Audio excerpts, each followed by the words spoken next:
guys, welcome back to the garden. I have 3 garden projects this year, a medicinal garden and some fruit tree gills and a difficult corner, and we are at the fruit tree gills that I want to plant this year. Usually I would probably plant them in fall, but I didn't have time, and now I'm ready to plant. I've been around the garden picking up, digging up some of the plants I would like to plant in these fruit tree gills. So I just wanted to go through quickly why I've picked the plants I've picked and where I think I will be planting them, and also just to let you know that there are no set recipe as to what you plant and how you plant it, but I just want to show you my selection of plants that I intend to put into these 2 fruit tree gills. So the centerpiece, of course, is the fruit tree. These are apples, both of them. I made an extra bed here because I had some extra horse manure, and I always have extra compost, and this perhaps has more of a sort of traditional fruit tree gill shape, but you can make it square, you can make it any way you want it. Usually what you do is you start with a smaller tree in the middle, but this is quite grown up. It's about 10 years old, this fruit tree, and then you make the gill as big as your mature tree, and most fruit trees are probably 3-4 meters in diameter. So if you want to make the fruit tree gill that size to begin with, that's a good size, I think. Some people say that it's a good idea to plant bulbs. Could be daffodils. Now in this gill I've got some hyacinths that I just happened to buy this fall, and usually you would plant them sort of in the drip line. The drip line is where how far the tree is reaching out, and then the drip line is where the rain will be falling off. So you can use bulbs to sort of slow the grass or stop the grass from reaching the tree. So you plant a circle around the tree with usually daffodils, but I do have a few daffodils here that I might add, but right now all the daffodils are flowering, and I think it's not nice to move them this time of year, so I will just I will add these, and then I will add some more later on in the year, fall probably. So I just want to show you a little bit about what I chose. Always lots of plants that can attract pollinators. So this is I forgot this name. It's a lavender, of course, butterfly lavender.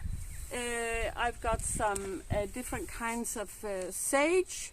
I think that would be really lovely. Also, I've got a variegated one. I love these. I think they're beautiful. All kinds of herbs are always wonderful in a fruit tree gill. I also must take into consideration that this bit is not fenced off, so we have a lot of deer in the area, so I need to also choose plants that the deer are not eating. So that sort of limits my choice.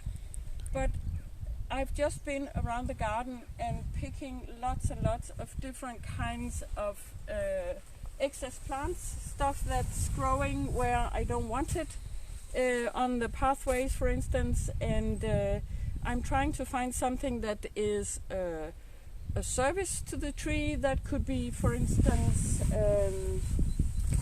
I've got these Russian comfrey, of course. So this one is sterile. It doesn't self-seed like a lot of the other comfreys. So this is a great service plant to have in your fruit tree guild. I also have these sweet cicely plants. These are wonderful. They cover the soil pretty fast.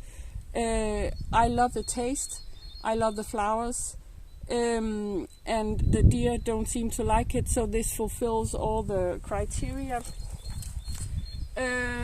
Also thinking about having something for early pollinators. So Lungwort is a wonderful thing to have in any guild, I think.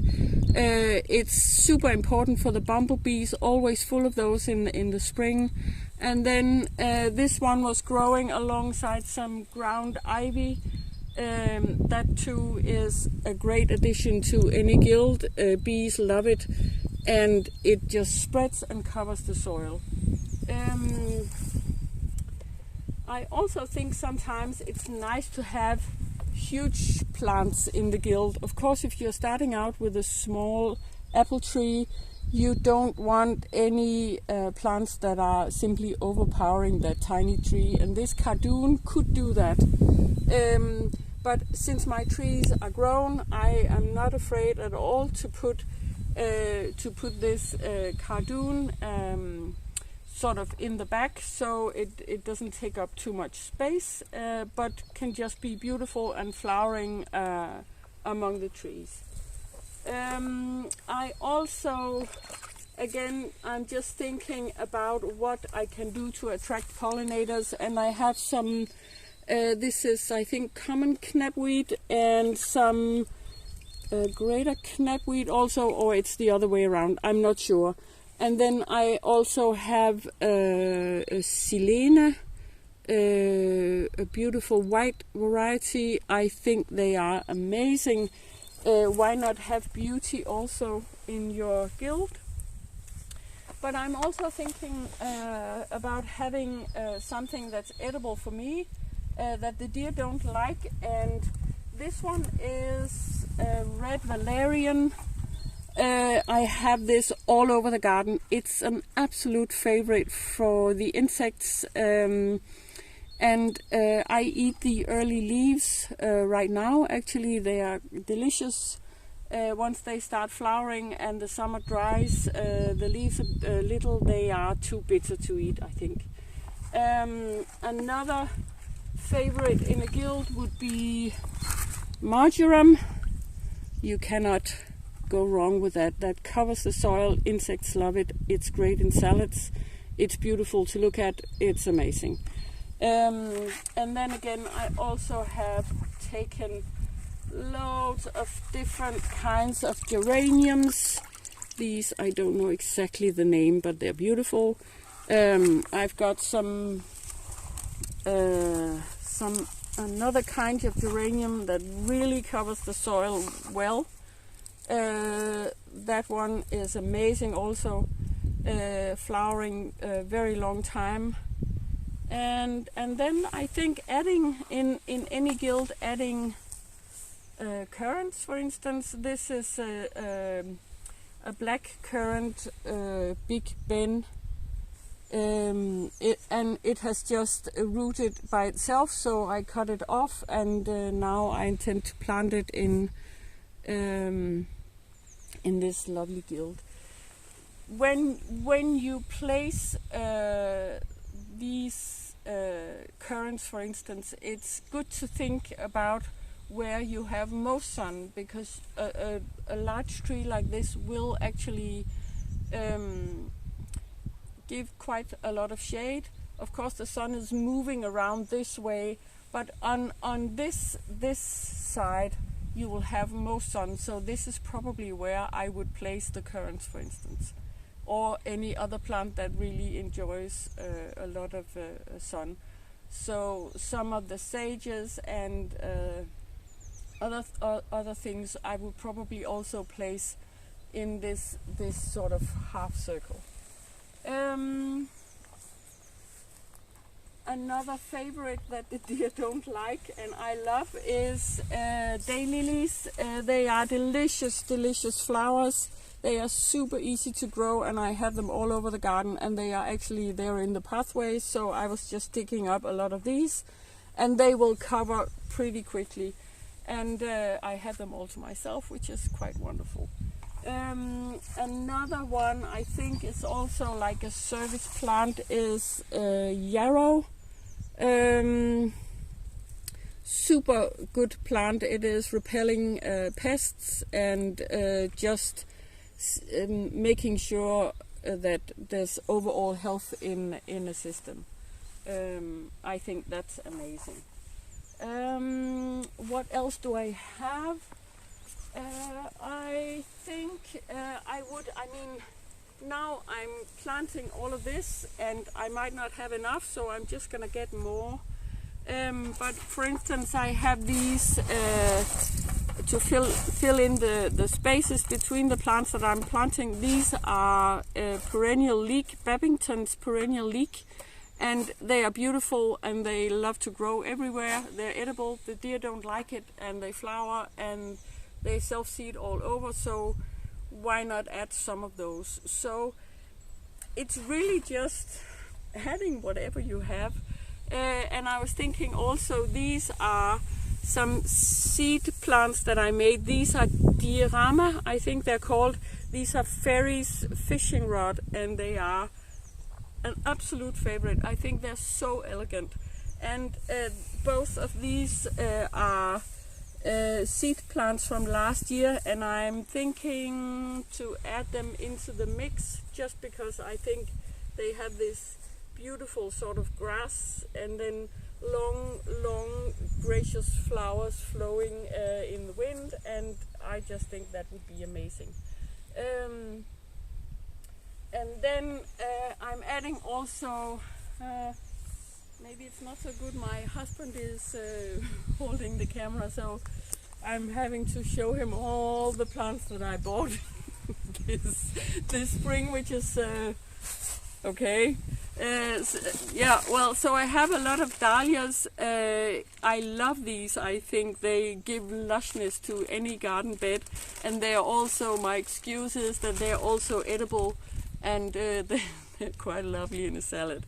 So I got myself quite a few.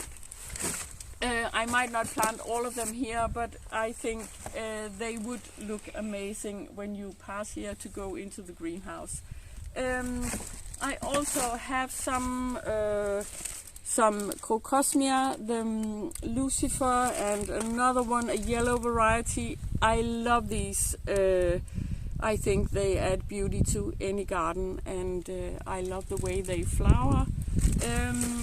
So, I mean, just adding things you really like and thinking about what is attracting insects, not only when the fruit tree is flowering, but just to service the insect even from early spring and to late fall. I think it's important to think about that. And then adding something that is an extra crop, could be herbs, could be edible flowers, could be also maybe adding, I was thinking about adding some runner beans up into the trees. I'm making a lot in the greenhouse, so those could be added just as an extra crop.